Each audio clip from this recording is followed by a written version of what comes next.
सगळ्या राज्यामध्ये आणि विशेषतः शैक्षणिक संस्थेमध्ये आपण आयोजित केलं पाहिजे. महात्मा ज्योतिबा फुले यांचं सगळं जीवन एक आगळं जीवन होतं.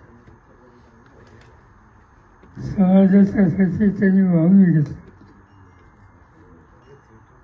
आणि त्यामध्ये आधुनिक विचाराची कास त्यांनी कधी शोधली नाही. मुलींच्या शिक्षणाच्यासाठी जे काही त्यांनी कष्ट केले त्याच्यामध्ये सावित्रीबाईंची साथ त्यांना मोठी मिळाली. शेवटी समाजाची नवी पिढी विचारानं मजबूतीनं ज्यावेळी उभी राहते तेव्हाच देश पुढे जात असतो.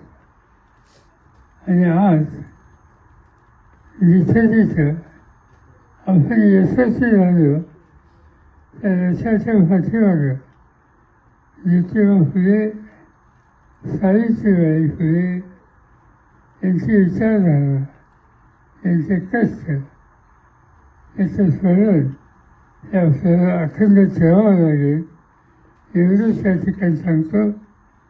आणि ज्यांनी ही निवृत्ती केली त्यांचं अभिनंदन करतो.